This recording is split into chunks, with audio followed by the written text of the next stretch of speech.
Roar!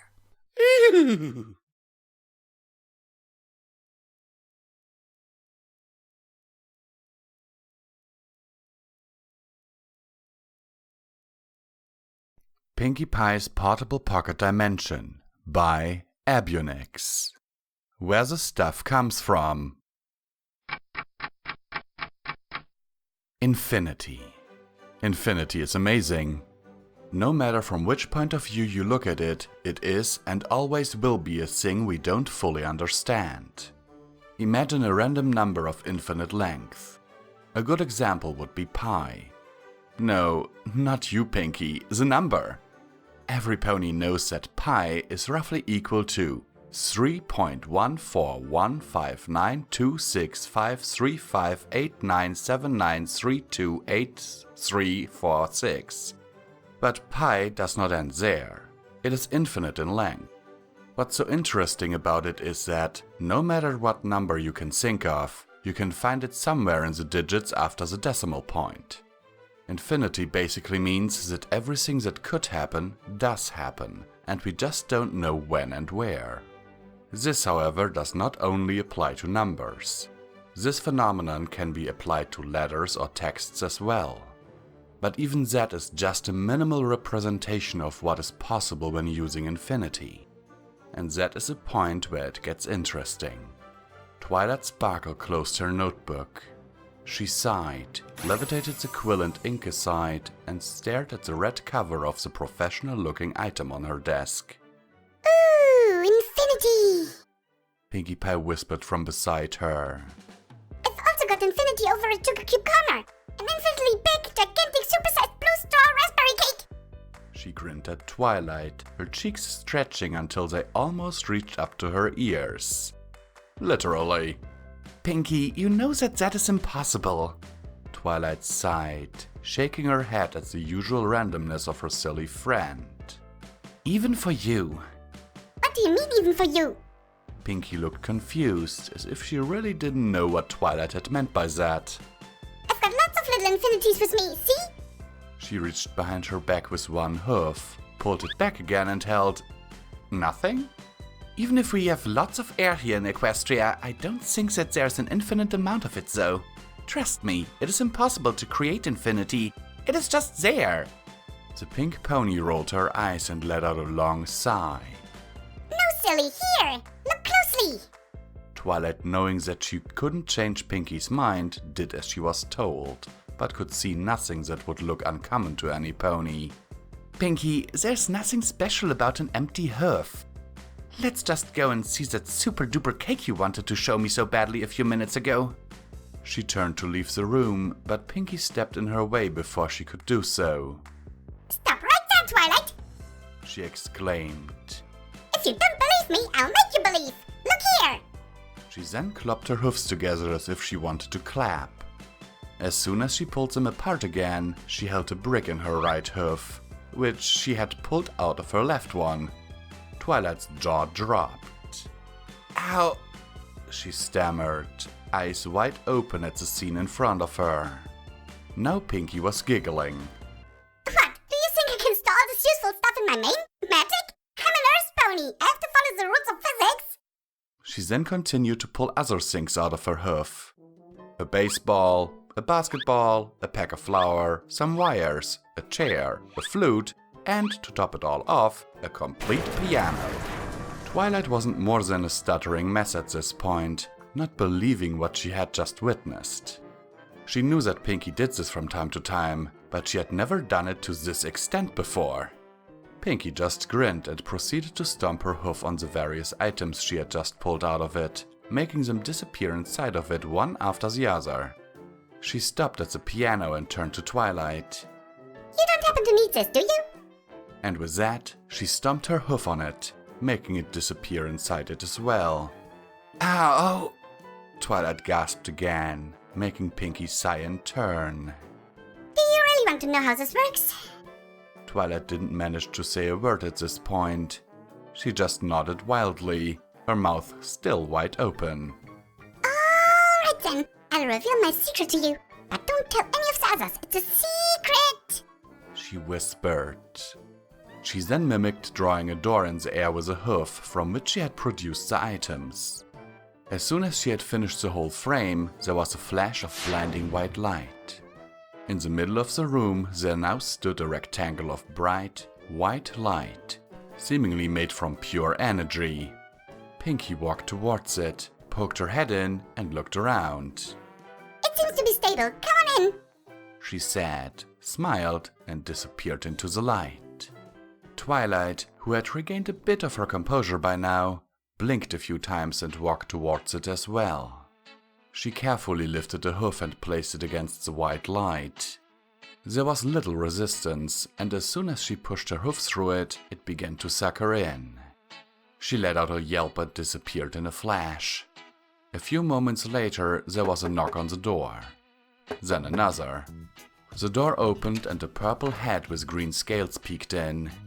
Noticing the white thing in the middle of the room, the little dragon shook his head and just left without any further words.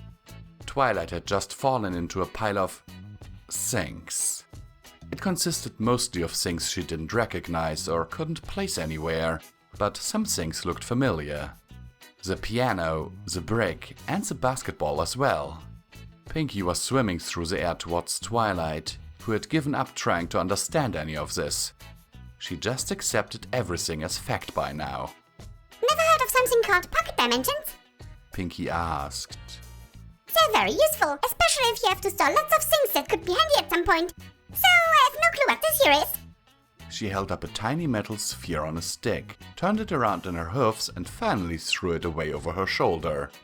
Something in Twilight's brain must have stopped working, because she was just staring ahead, not noticing anything around her anymore. This had simply been too much, even for Pinkie Pie standards. Twilight? Twilight! She heard Pinkie shout. With a jerk she sat upright, having just been awoken from her short nap on her desk. Pinkie slammed the door open and rushed over to her in a flash. Twilight, you won't believe me, but I've just made the biggest, most gigantic, super-sized blue straw raspberry cake in the whole wide world! You need to have a look at it now! She blurted out, without giving Twilight any time to fully awaken. Yeah, sure, she said. Just let me finish this little entry about infinity. Oh, no. Author's note. Alright, my first story ever. Feedback is needed and greatly appreciated. Also, note that this story is not meant to be taken seriously. It is a pure construct of boredom and nothing better to do. Read at your own risk. You have been warned. Hello there everyone, and once again it's comment time with Visual Pony. So, this story here, right here, was sent to me ages ago. Not to actually read it on this channel, but the author, Ebunix, is actually one of the former editors of this channel. You might remember him as Out of Context, or mentioned sometimes as Simon. He was one of the original editors of Fallout Equestria Project Horizons.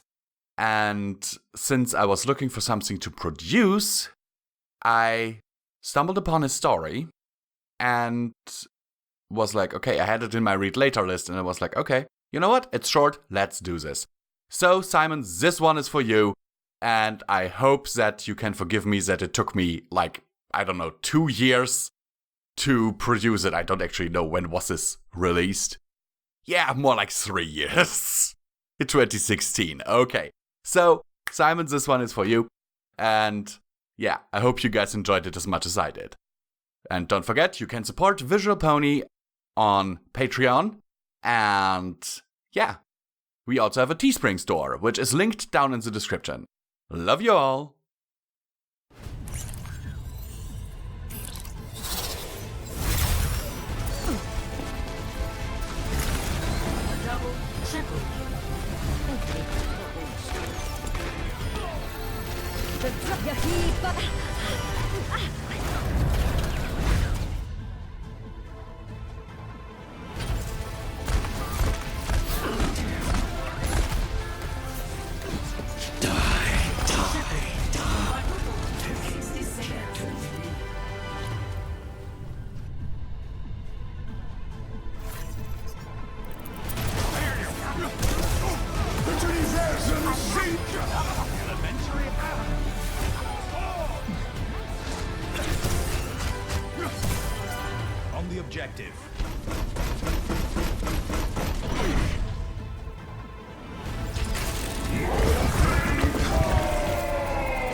Dragons fight.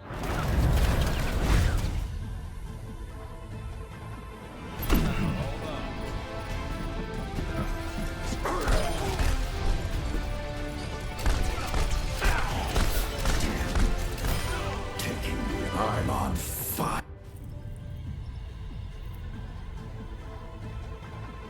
Oh, let's break it.